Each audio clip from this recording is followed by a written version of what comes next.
Hello everyone, this is the next part of the trigonometry. In this part, we are going to cover application of trigonometry. We will see what is application of trigonometry and we will solve some basic and advanced question too. Okay, so let's begin. Basically, we are going to solve the practice set, practice 6.2 of Maharashtra 10th grade textbook. Okay, so before that, let's learn what is application of trigonometry. We know the meaning of application. Application is basically what is the use of trigonometry. Okay, trigonometry हम सीख रहे हैं, इसका कुछ तो use होगा। Okay, पढ़ाई के अलावा प्रैक्टिकली कुछ यूज़ है क्या नहीं, ये देखना इंपॉर्टेंट है। तो इस आपको समझना पड़ेगा कि ट्रिग्नोमेट्री प्रैक्टिकली बहुत यूज़ होता है। ओके, मान लीजिए if you want to find your school height, आपका स्कूल है, आपको अपने स्कूल का हाइट फाइंड करना है, तो ट्रिग्नोमेट्री की वजह से, ट्रिग्नोमेट्री के हेल्प से कितना ही बड़ा आपका स्कूल हो, ओके, आप आराम से फाइंड कर सकते हो। Okay, yes, you can find you can find the height of your school by using trigonometry. How you will find, let's understand. इसके लिए आपको एक कॉन्सेप्ट समझना पड़ेगा, एंगल ऑफ एलिवेशन। क्या होता है एंगल ऑफ एलिवेशन? तो आपको मैं समझाता हूँ, बहुत ही सिंपल है। तो मान लीजिए आप इधर खड़े हो, यू आर स्टैंडिंग हेयर, ये आप हो। Okay, you are standing here, ये आप हो। आप टेरिस पर देख रहे हो, you are looking at the terrace. कोई है टेरिस पर, जान लीजिए कौन है। मान लीजिए कोई, आप लड़के हो तो आपके लिए एक अपोजिट जेंडर की एक लड़की है। ओके, आपकी गर्लफ्रेंड है। ओके, जिसको आप लाइक करते हो, ये ऊपर है, आप इसको तार रहे हो, देख रहे हो बेसिकली। ओके, ऐसा देखोगे ना, ऐसे ही तो देखोगे, और कैसे देखोगे? You are looking like this. Okay, अब होगा क्या, ये बिल्डिंग पर खड़ी है तो बिल्डिंग बना लेते हैं। ओके, दिस इज बिल्डिंग और ये ऊपर खड़ी है। ओके, तो होगा क्या, आप ऐसा देखोगे, तो आप ऐसा देखोगे तो एक एंगल बनेगा बेस के साथ। जहाँ पर आप खड़े हो, आप ग्राउंड पर खड़े हो ना, तो ग्राउंड के साथ एक एंगल बनेगा। आप देख रहे हो ऊपर, कोई भी ऊपर है, इसको देख रहे हो तो एक एंगल बना, दिस इज एंगल। ओके, ये एंगल को क्या बोलेंगे हम? थीटा बोलेंगे। और जो ये एंगल बना, इसको हम बोलते हैं angle of elevation. This is the angle of elevation. जब आप ऊपर देखते हो, ऊपर जब भी देखते हो और जो एंगल बनता है, इसको हम एंगल ऑफ एलिवेशन बोलते हैं। समझ आया? ओके, बहुत ईजी है एंगल ऑफ एलिवेशन। तो मान लीजिए आपको अपना स्कूल का हाइट निकालना है, तो कैसे निकालोगे? How you will use the angle of elevation? मान लीजिए आपका ये स्कूल है, this building is your school. Okay, और योर होम, एनीथिंग। ओके, आप हो, ये आप हो। Okay, and this is the distance, this is the distance between you and your home और your school. This the distance between building and you, ये दोनों के बीच डिस्टेंस है। तो आपको बहुत ईजी से आप निकाल सकते हो, आपको सिर्फ एंगल पता होना चाहिए। Once you know the angle, अगर आप एंगल निकाल सकते हो, एंगल के लिए एक बड़ा सा डिवाइस होता है जिसको बोलते हैं प्रोटेक्टर। अभी हम इधर प्रोटेक्टर यूज़ करते हैं। ओके, लेकिन जब प्रैक्टिकली एक बड़ा प्रोटेक्टर का जो बोलते हैं ना, बिग फॉर्म, बड़ा फॉर्म होता है, तो आप प्रोटेक्टर यूज़ करके आप एंगल फाइंड कर लोगे। एंगल तो निकल जाएगा, और ये डिस्टेंस तो छोटा ही होगा ना, ये तो डिस्टेंस आराम से निकल जाएगा, होगा 2 मीटर 3 मीटर, तो ये छोटा सा डिस्टेंस और एंगल निकल जाएगा। इसके बाद तो हम बिल्डिंग निकाल ही सकते हैं, जो हम सीखने वाले हैं, एंगल ऑफ एलिवेशन। ओके, तो इसके लिए एक एग्जांपल देखते हैं। मान लीजिए एग्जांपल देखते हैं। ओके, मे बी मेरा राइटिंग थोड़ा गंदा है, इसके लिए माफ़ भी चाहता हूँ। तो अ पर्सन स्टैंडिंग, ये पर्सन आप अपने आप को मान लीजिए, a person is standing at a distance of 80 metre. Okay, a person is standing at a distance of 80 metre from a church. इधर आप चर्च की जगह अपना स्कूल मान लीजिए। Okay, church, looking at its top, आप अपने स्कूल के टॉप को देखोगे। ओके, प्रोसेस, जब आप अपने स्कूल के टॉप को देखोगे, इधर चर्च मान के चले हैं। ओके, तो जो डिस्टेंस है आपके और चर्च के बीच में, ये 80 मीटर का है। ओके, और द एंगल ऑफ एलिवेशन, जो एंगल बन रहा है, ओके, ये 45 डिग्री है, 45 डिग्री। तो बोला है कि find the height of church. मान लीजिए ये सिचुएशन आप अपने स्कूल पर अप्लाई कर सकते हो। मान लीजिए आप स्कूल से 80 मीटर दूर खड़े हो अपने स्कूल से, और जो एंगल देख रहे हो आप, ये 45 डिग्री का है। हो सकता है नंबर अलग हो, लेकिन ओके, तो इसको फिगर ड्रॉ करते हैं, फिगर के हेल्प से समझने का ट्राई करते हैं। तो क्वेश्चन क्या बोला कि आप खड़े हो, यू आर हेयर, ये आप हो, आप चर्च को देख रहे हो, मान लीजिए आप अपने स्कूल को देख रहे हो। ओके, इसके टॉप को देख रहे हो, you are looking at the top. Okay, you are looking at the top, कुछ इस तरह से एंगल बनेगा।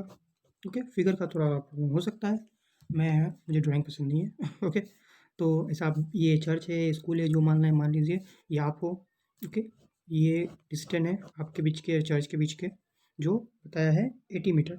Okay, and the angle of elevation जो हमने समझा था, ये है, this is given as 45 degree, sorry 45 degree. Okay, ये दिया है, ये दिया है, पूछा है कि भाई इसका हाइट बताओ, what is the height of the church.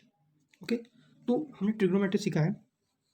तो अगर आपको याद है, तो अगर इस एंगल को थीटा मानते, तो ये एंगल, ये क्या होता? This is adjacent, for this is adjacent and this is opposite.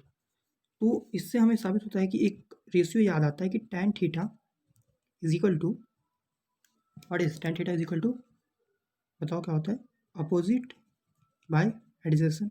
याद आया आपको? ओके अब देखो, अपोजिट मतलब ये तो फाइंड करना है, और ये दिया है और एंगल भी दिया है, मतलब एडजेसेंट तो हम निकाल सकते हैं ना। तो देयरफॉर tan 45, थीटा का जगह क्या दिया है, 45 दिया है, और अपोजिट दिया नहीं है, फाइंड करना है अपोजिट, तो अपोजिट को लिखे रहते हैं अपोजिट। ओके एडजेसेंट दिया है 80 मीटर।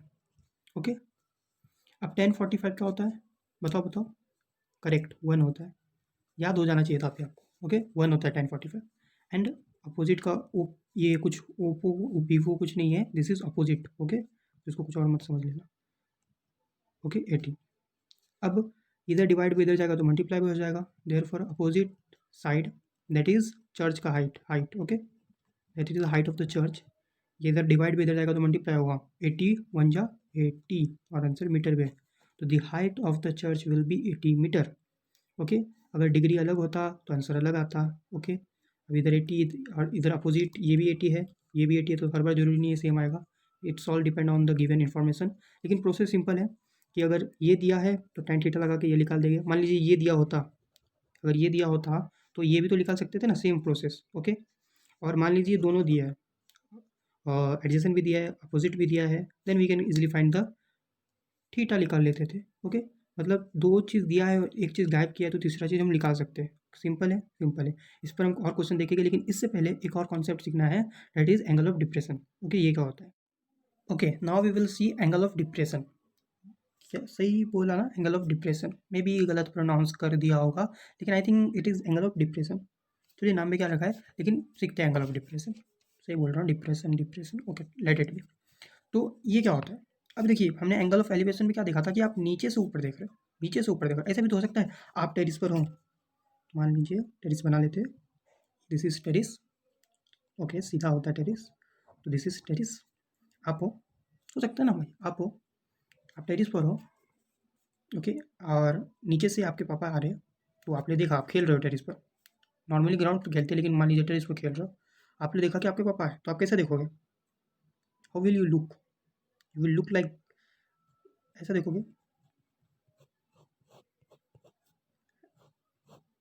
ऐसा देखोगे, करेक्ट, ऐसे देखोगे ना। तो इधर एक एंगल बनेगा, इधर भी एक एंगल बनेगा, ये एंगल बनेगा थीटा।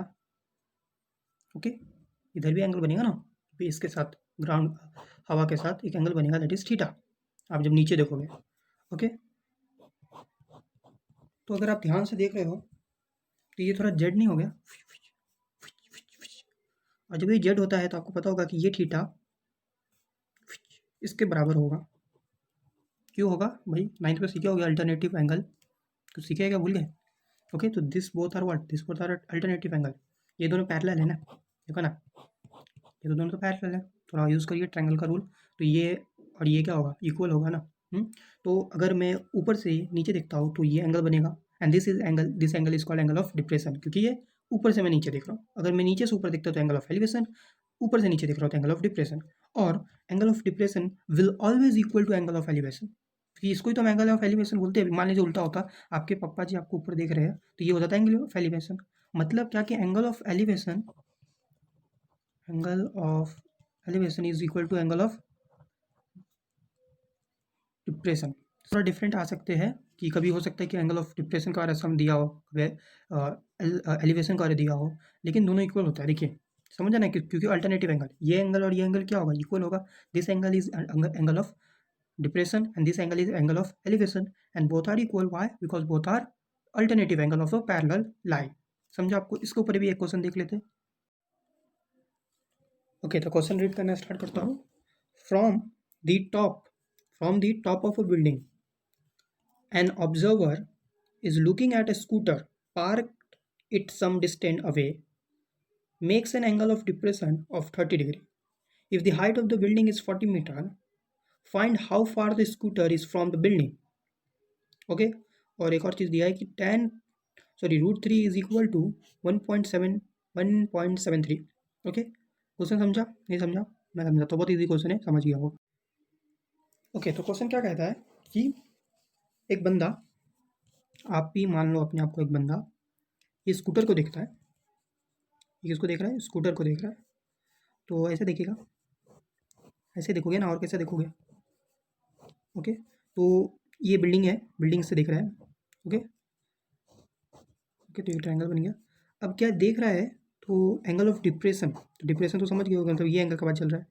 ये दिया है कितना, 30 degree, given 30 degree, okay. Then also ये स्कूटर है भाई, तो उसको पहले नाम दे देते हैं। मान लीजिए इसको, इस पॉइंट को ए बोल देते हैं, इस पॉइंट को बी बोल देते हैं, इस पॉइंट को सी बोल देते हैं। इसी है जो डिस्टेंस है, ये दिया है कितना, ये 40 मीटर दिया है। The distance is given, 40 metre दूर है। बिल्डिंग से स्कूटर कितना मीटर दूर है, 40 मीटर। ना ना ना, सॉरी उल्टा बोल दिया। बिल्डिंग का हाइट 40 मीटर है, स्कूटर का डिस्टेंस फाइंड करना है, ओके। तो ये डिस्टेंस फाइंड करना है, ये एंगल दिया है, तो बहुत सिंपल, ये एंगल दिया है, मतलब ये एंगल कितना होगा, 30 तो होगा। मेसी का angle of depression is equal to angle of elevation. अब फॉर्मूला लगा देंगे, अभी तो करा है। कौन सा फॉर्मूला लगाएंगे, टेन का फॉर्मूला लगा देंगे। टेन कितना हो गया, 30 डिग्री है ना, तो tan 30 degree is equal to what, opposite by adjacent. Opposite क्या है, ए बी, बाय एडजेसेंट मतलब बी सी। अब टेन 30 का वैल्यू पता है आपको, याद हो जाना चाहिए था। नहीं हुआ है तो कर लो, प्रैक्टिस हो जाएगा, डोंट वरी, रट्टा मारने की जरूरत नहीं, मैंने ट्रिक्स भी बताया हो कैसे याद हो जाता, ओके। 1/√3। अब ए बी दिया है 40 मीटर, ओके। और बी सी तो फाइंड ही करना है, बी सी, ओके, फाइंड करना है। तो कैसे करेंगे, तो मैं इधर कंटिन्यू करता हूँ, ओके, कंटिन्यूइंग। तो क्रॉस मल्टीप्लाई, इसको इससे, तो बी सी को 1 से किया तो बी सी होगा 40 इंटू √3। अब देखो ऊपर √3 का वैल्यू दिया है 1.73, मतलब क्या करना है आपको, B C is equal to 40 into 1.73। अगर ऐसा वैल्यू ना दिया हो तो आप ऐसा डायरेक्ट छोड़ सकते हो, लेकिन दिया है, मतलब इन लोग पूछ रहे हैं कि भाई तुम मल्टीप्लाई करके लाओ, तो you have to multiply this, and इतना तो कर ही लोगे यार। जो भी आंसर आया, कौन से किस पे आएगा आंसर, मीटर पे आएगा आंसर, ओके, मीटर पे आएगा। That is the distance from scooter to building, हो गया, निकल गया height, sorry distance, okay. I hope आपको समझा होगा, अगर समझा है तो आगे बढ़ते हैं। आगे अच्छे अलग अलग क्वेश्चन देखते हैं। 6.2 से हमने 2 क्वेश्चन देखा है लगभग, ओके। तो चलिए नेक्स्ट क्वेश्चन देखते हैं। तो आप थर्ड क्वेश्चन देखिए इधर से, ओके, सैमसंग के मोबाइल का third question, that is two building are facing each other on a road. ये 6.2 से है थर्ड क्वेश्चन, फर्स्ट टू हमने कर लिया है question, okay. Two building are facing each other on a road of with 12 metre from the top of the first building, which is 10 meter high. The angle of elevation, of the top of the second is found to be 60 degree. What is the height of the second building? I hope आपको हल्का हल्का समझा होगा, ज़्यादा करके नहीं समझा होगा। तो इसको बाजू में रखते हैं, डिजिटल को ऑन पेपर पे आ जाते हैं, ठीक है। तो क्या बोला है, तो दो बिल्डिंग है, पहली बात देखिए, थोड़ा अलग टाइप का क्वेश्चन, कॉन्सेप्ट सेम है, बेसिक क्लियर है, इस एप्लीकेशन ऑफ ट्रिग्नोमेट्री का बेसिक क्लियर है, थोड़ा सा कॉन्सेप्ट, थोड़ा सा बोलते हैं ना डिफिकल्टी थोड़ा बढ़ाया हो। पहला बिल्डिंग,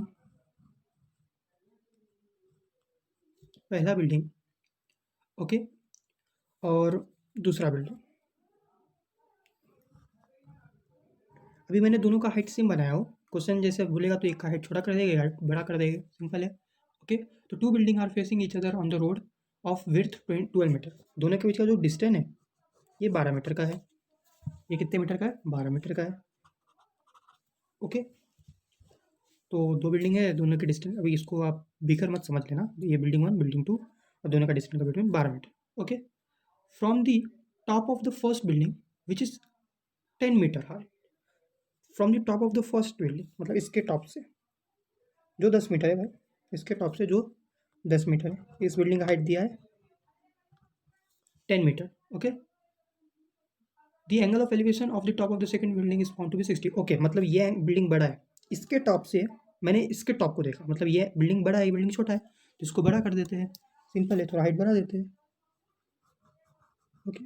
थोड़ा आप अच्छे से पेंसिल से करना भाई, ओके, ऐसा घस घिस के मत आ जाना, आपको समझे इसलिए मैं ढाक बना दे रहा हूँ। ये बिल्डिंग सेकंड, ओके, मैंने इसके टॉप को देखा, मैंने इसके टॉप को देखा, ओके। तो ये बेस बन जाएगा, और ये हमारा हो जाएगा angle of elevation, that is given 60 degree, sorry 60 degree ना, let me see again, okay, that is given या 60 डिग्री, ये 60 डिग्री है, ओके, ये 60 डिग्री है। अब बोल रहे हैं कि इसका हाइट निकालो, तो देखो पहले तो नाम दे देते हैं ABCD। तो इस पॉइंट को हम बोल देते हैं A। ओके, इस पॉइंट को बोल देते हैं B, इस पॉइंट को बोल देते हैं C, इस पॉइंट को बोल देते हैं D, इस पॉइंट को बोलते हैं E। ABCD सीख गए। ओके, अब देखिए ध्यान से देखिए, ये इसका हाइट और इसका हाइट तो सेम होगा। It may look like square but square है नहीं, ये रेक्टेंगल है। ये बॉक्स क्यों? क्योंकि देखिए इसका 12 हाइट है और इसका 10 है, मतलब ये क्या है, रेक्टेंगल। स्क्वायर होता तो चार, ये दोनों का सेम होता, मतलब ये रेक्टेंगल है सिंपली। ओके, तो ये 10 है तो ये भी 10 होगा, इतना तो लॉजिक लगता है। रेक्टेंगल का opposite side is equal. Okay, ये 12 है, then this will be also 12। Okay, अब देखिए ये 10 है, मतलब BC का हमें पता चल चुका है, BC is equal to 10 metre. तो अपने को निकालना है AC। अपने को क्या निकालना है? AC। AC is the height of the second building. First building का हाइट दिया है। ओके, तो AC निकालना है और AC किसके बराबर होगा? AC is equal to AB plus BC। AB plus BC क्या होगा? AC होगा। समझ रहा है?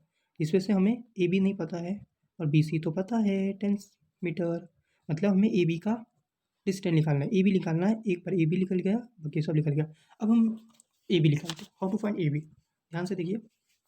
ओके, तो मैं इस ऊपर वाले ट्रायंगल आपको दिख रहा है, इस ट्रायंगल को मैं इधर बनाता हूँ। ओके, इस ट्रायंगल को, ऊपर वाले ट्रायंगल को तो मैं इधर बनाता हूँ।